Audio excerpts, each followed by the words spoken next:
नमस्कार दोस्तों। आज जो है एक बहुत ही अजीब सा विषय और अजीब सी एक किताब है जिसके बारे में मैं आपको बताना चाहता हूँ। रहस्यमयी जो है बहुत ही रहस्यमयी है। उसमें मानी गई है नीलवंती ग्रंथ के नाम से। तो नीलवंती जो एक तंत्र विद्या की जो किताब थी, रहस्यमयी है उसका जो वर्णन है, तो मैं आपको उसका वर्णन बता रहा हूँ। यह एक जो है श्रापित ग्रंथ है जिसको श्रापित कर दिया गया था, और श्रापित भी उसने ही किया जिसने इस किताब को लिखा। बहुत ही अद्भुत सी बात है कि जिसने किताब लिखी उसी ने इस किताब को ग्रंथ है, उसको बाद में ग्रंथ नाम दिया गया था। इस ग्रंथ को जो है श्रापित कर दिया गया। ये एक ऐसा ग्रंथ है जिसको पढ़ने के बाद आप या तो मृत हो जाएंगे, या फिर ऐसा कहा है जिसने श्रापित किया है, जिसने श्रापित किया है उसने कहा है कि अगर आप इसको किताब को पढ़ेंगे तो आप या तो मर जाएंगे, या फिर आधी पढ़कर छोड़ देंगे तो आप पागल हो जाएंगे, यानी कि अपनी पूरी जो है बुद्धि जो भ्रष्ट हो जाएगी आपकी। अब इसलिए बोला गया है कि अगर कोई अपने निजी फ़ायदे के लिए उसको अगर प्रयोग करेगा या पढ़ेगा, या फिर उसका जो है प्रयोग करेगा कह सकते हैं, तो उसके संग ये समस्याएं आएंगी। हाँ, अगर कोई जनहित में इसका कोई भले के लिए करेगा तो उसके लिए ऐसा कोई जो है नहीं कहा गया है। ऐसा क्यों कहा गया, तो इसका भी कारण है। तो चलिए आइए सुनते हैं।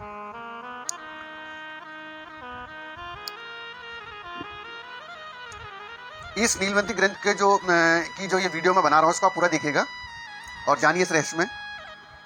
बहुत सालों पहले उत्तर प्रदेश में एक छोटे से गांव में एक आदमी जो मुंशी भगवान दास के नाम से थे, वो रहते थे, और वो जो है आयुर्वेद की अच्छी खासी जो है जानकारी रखते थे, या फिर उनको ये कह लो कि वो एक आयुर्वेद के ज्ञाता भी थे। कुछ समय बाद उनकी पत्नी का जो है देहांत हो गया। अपने परिवार के संग रहते थे, जिसमें उनकी एक बेटी भी थी, और बेटी की उम्र लगभग 5 से 6 साल होगी। और वो जब उनकी पत्नी का देहांत हुआ तो वो अपना जो गांव छोड़कर बहुत दूर अपना एकांत में कहीं जंगलों में चले गए। तो वो जंगलों में चले गए क्योंकि वो उनका जो है इंसानों से कुछ भरोसा सा उठ गया था। मतलब भरोसा उठ गया कि लोग इंसानों से घृणा करने लगे थे। तो जब अब वो और उनकी पुत्री जो थे अपने, वो दोनों अपना जीवन जो है व्यतीत कर रहे थे। नीलवंती में जो उनकी जो पुत्री थी उसका नाम था नीलवंती। तो नीलवंती के जो अंदर थी कुछ अद्भुत शक्तियाँ थी। अद्भुत शक्तियाँ कहने से मतलब उसको पशु पक्षियों से, जानवरों से, चींटी से, मतलब किसी भी जानवर से या किसी भी छोटे से छोटे जीव से वो बात कर लिया करती थी उसी की ज़बान पर, और उनकी भाषा समझती थी तो उनसे बात कर लिया करती थी। तो नीलवंती को जो है सभी जानवर जैसे सांप, नेवला, चींटी, शेर, मानो सभी जानवर उसे जो है सब खबर भी देते थे।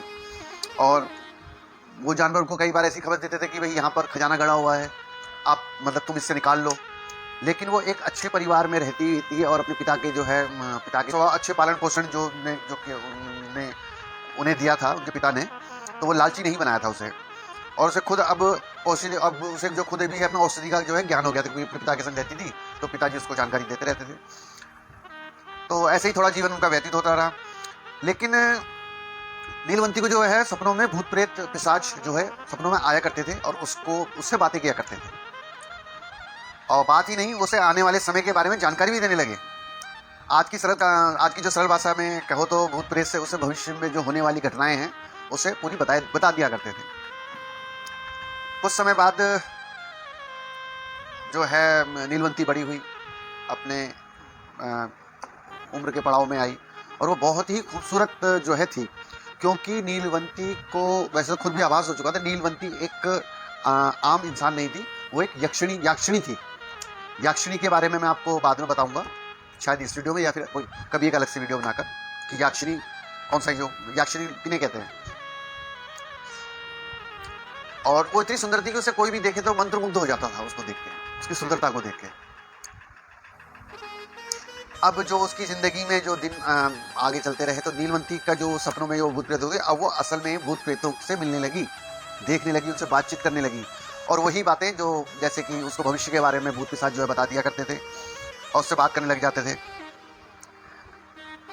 तो तब नीलवंती को एहसास होने लगा कि मैं कोई साधारण नहीं हूँ, मैं एक याक्षिणी हूँ, वो सारी बात अपने पिता को बताती है और कहती है कि मैं इस दुनिया की नहीं हूँ, मैं अपनी दुनिया में जाना चाहती हूँ। तो वो अपने पिता से आज्ञा लेकर आज्ञा लेती है और अपने पिता से कहती है कि भाई मुझे अब जो है अपनी दुनिया में जाना है, क्योंकि मैं इस दुनिया की नहीं हूँ। तो कुछ समय निकल जाता है, परंतु उसे रोज़ एक ना एक पिशाच मिलता था। तो वो घर से अपने निकल जाती है, मतलब अपने पिता से आज्ञा लेकर, और रोज़ उसे जैसे अपने घर से निकली है तो रोज़ उसे एक पिशाच मिलता था और उसे कोई मंत्र देता और उसे सिद्ध कर वो एक किताब में लिख लेती अपना, और उसे सिद्ध करने के लिए सिद्धि भी करती। और इसी तरह अपना जो है उसके दिनचर्या ऐसी रहती थी। कभी पिशाच मिला, कभी भूतनी मिली, कभी चुड़ैल मिली, लेकिन उसे कोई आघात कोई जो है आघात नहीं पहुंचाते थे। सब उसे मंत्र बताते थे और ऐसे ही मतलब उसकी दिनचर्या चलती थी। तो ऐसे ही ये भी एक माया जाल था, इसका मैं बाद में बताऊंगा। आप लास्ट में अगर पूरी आप वीडियो मेरी देख रहे हैं तो आपको पता लगे क्या माया जाल था। अब चलते चलते उसे जो है पिशाच ने उसे बताया कि उसने जब कहा कि भाई मुझे अपनी दिशा मतलब अपने जो मेरी दुनिया है उस दुनिया में जाना है, तो उसे एक पिशाच मिला। तो उसने उसे मार्गदर्शन किया कि तुम यहाँ से जो है करीब 80 मील की दूरी पर जाएंगे पश्चिम दिशा में, वहाँ पर एक बरगद का पेड़ है। तो तुम्हें वहाँ जाकर कुछ ना कुछ वहाँ पर आपको आपके जो संदेश मिलेगा आपकी दुनिया में जाने का, तो जो भी आपको संदेश मिलेगा वहाँ पर आप वैसा कीजिए तो आप अपनी दुनिया में जा सकती हैं। तो नीलवंती वहाँ पहुँच गई तथा अब उसको पिशाच सिद्धि करने लगे, मतलब पिशाच की सिद्धि जो है कराने लगे उससे।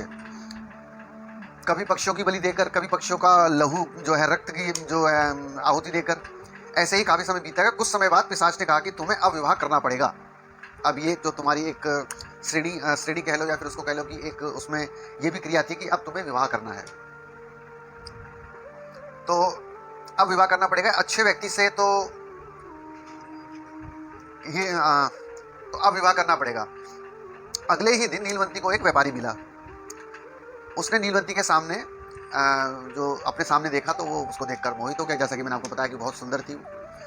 अब जब वो उसको देखकर मोहित हुआ तो उसने अपना प्रस्ताव रखा कि मैं आपसे विवाह करना चाहता हूँ। इस पर नीलवंती ने मतलब वो भी तुरंत राजी हो गई, लेकिन उसने अपनी एक शर्त रखी कि मैं आपके संग विवाह तो करूँगी, परंतु रात में आपके घर पर नहीं रहूँगी, क्योंकि उस रात को तो अपनी सिद्धि करनी थी।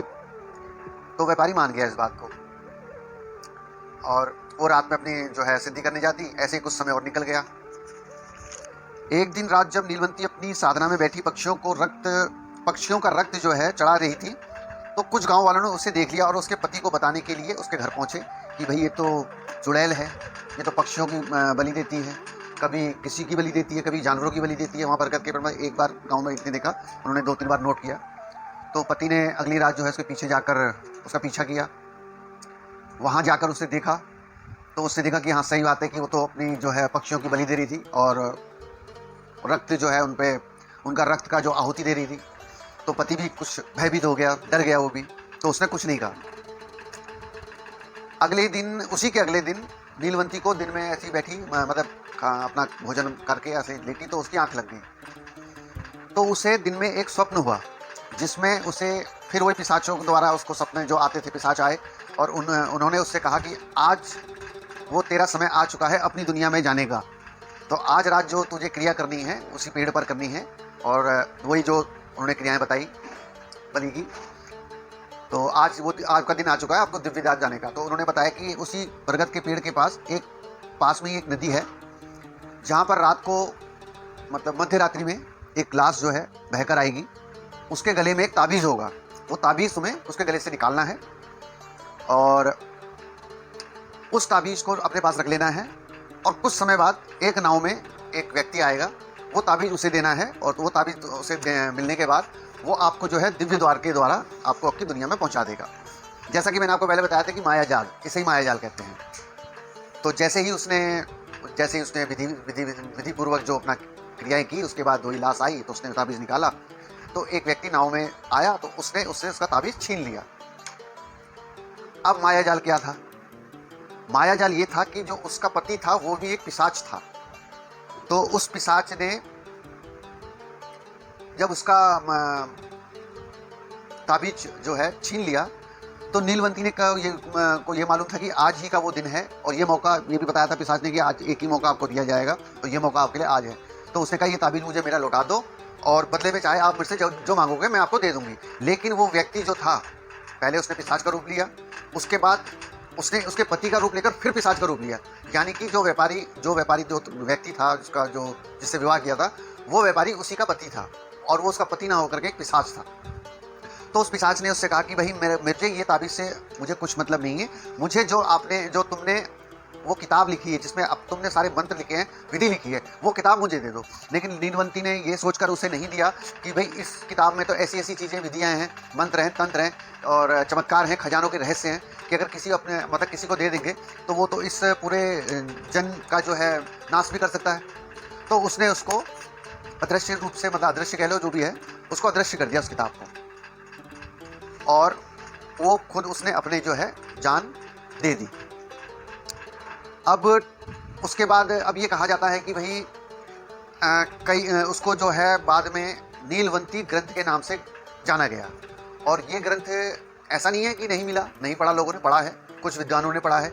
लेकिन आपकी जानकारी एक चीज़ मैं बताना चाहूँगा, जैसा कि मैंने आपको बताया कि नीलवंती ने वही खड़े खड़े उस किताब को श्रापित कर दिया कि अगर कोई भी व्यक्ति इसे पढ़ेगा तो वो मर जाएगा, या अगर आधी पढ़कर छोड़ेगा तो वो अपनी बुद्धि खो बैठेगा, यानी कि पागल हो जाएगा। और उसने अपने प्राण त्याग दिए। किताब के श्रापित और रहस्यमयी होने के कारण इस किताब को 1935 में ब्रिटिश गवर्नमेंट ने प्रतिबंधित कर दिया गया। और ये ब्रिटिश गवर्नमेंट ने, बहुत ही देशों ने इसको जो है प्रतिबंधित कर दिया गया था, यानी कि बैन लगा दिया गया था इस किताब पर। और सबसे पहले इस किताब की रचना कन्नड़ भाषा में हुई थी, जो कि एक पेड़ के पत्तों पर लिखी गई थी।